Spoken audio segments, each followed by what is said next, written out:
Hello, let's get started. Let's start learning about DIC, or Disseminated Intravascular Coagulation. That's a mouthful. All right, so first thing we're going to talk about is the pathophysiology. Just exactly what does this disease do in my patient's body that causes all the havoc, all the concern. So in the normal process with a healthy person, the blood vessel is injured and the correct size of the clot that forms over that spot, and hemostasis is maintained because the patient doesn't hemorrhage. Does not happen with DIC, just to let you know. With DIC, the system changes the rules. The injury happens, which activates the clotting process. Now, it can be an intrinsic or an extrinsic factor that starts this process. The thromboplastin is released from the damaged cells, and the platelets begin to adhere to the damaged vessel and forming that blood cell barrier to stop the bleeding. This is where it goes awry. The plug of the fibrogen and the fibrin is stabilized at the site of injury. Then the clot goes through fibrolysis. That's the breaking down of the clot. That can happen like days later. Or it can start immediately. This process releases fibrogen degradation products and more of this out into the system, and it just keeps going. And this is the process that happens in a healthy person. With DIC, the clients have massive tissue and cellular damage, like shock states that deplete the clotting factors, trying to stop further hemorrhage. And they send these clotting factors everywhere. So now this patient has many little clots all over the place. And that depletes the clotting factors. And then we've got that fibrogen degradation going out, trying to break them up. So these small clots, they can plug up the organs and cause organ failure. And again, they set off the release of the fibrogen degradation products and to destroy the clots. Eventually, the client will hemorrhage due to not having any clotting factors to stop the bleeding. This is the reason DIC is so traumatic.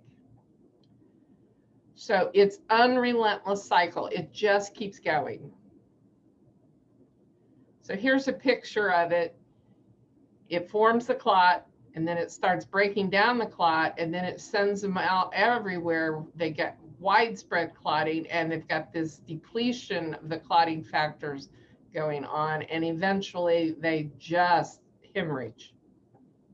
So the causes can be sepsis, shock, malignant neoplasms, liver disease, metabolic disorders, circulatory disorders, gynecological conditions, spinal or brain injuries, transfusion reactions, and then you've got immune disorders, and that even includes venomous bites. So the labs, everybody wants to know what labs are affected on any condition. So here they are: PT, APTT, hematocrit, hemoglobin, fibrogen, the FDP and the FDF, the D-dimer. And a lot of students look at me and go, what's D-dimer? It's looking at that fibrogen degradation product. It's looking to see how much is out there, how much of those clots have been started on, and it's being worked on. D-dimer and all of these, everything that I've listed is going to be elevated. And then they have the routine labs, the CBC, the electrolyte panel, the BUN, and the creatinine. So signs and symptoms. You're going to have a decreased BP and peripheral pulses. You're going to have the purpura, the ecchymosis, and the petechiae. All of these are either the purpura and the petechiae are all the small little bruises, and then the ecchymosis is the big ones. You got cyanosis and bleeding that may range from mild oozing from the IV catheter site or from the oral mucosa to profound volume loss by hematuria, occult blood, or the stool, in the stool or in vomitus. You have intra-abdominal bleeding. The signs and symptoms of that are pain, distension, and rigidity. The abdomen gets really, really tight. Then hypoxemia, they're not breathing well, dyspnea and air hunger.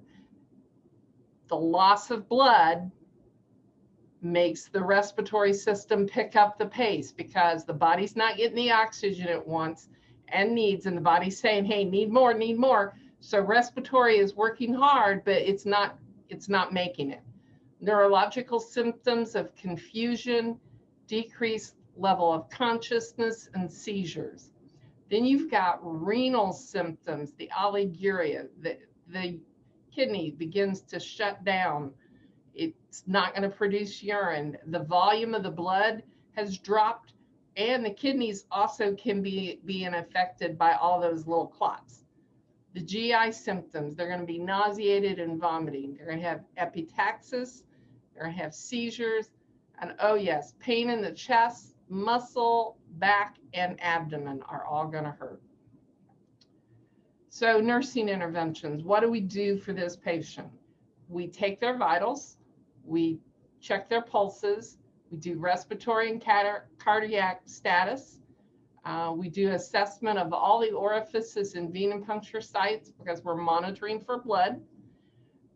We do symptoms of analysis of pain, the skin color, the capillary refill, the mentation, their alertness, urine output, and GI complaints, making sure we get a full picture of what this patient looks like. Now, in the beginning, or when all those clots are starting to form, the docs are going to order heparin to start breaking those clots up, in effect, to try to decrease the circulating thrombin. You're going to treat the underlying cause. Go back to causes here real quick. They're going to treat one of these. This is what you have to really treat to get the other to stop. Okay, so we're going to treat this. We're going to give fresh frozen plasma and cryoprecipitate, and those are to replace those clotting factors they've lost. And we're going to monitor the coagulation test, not only for the diagnosis, but also for the treatment. Because if I'm giving heparin, I'm sure going to have to monitor to make sure it's therapeutic. Okay, so this is a very life-threatening condition. You have to pay attention to what you see with your client. And like I said in this slide, this cycle is unrelentless. It just keeps going. If the cascade starts, if they start producing all these little clots, they are at risk for hemorrhage, and we have to act now, and we have to act fast. I hope this helps you in your study for the NCLEX or nursing school. Bye-bye for now.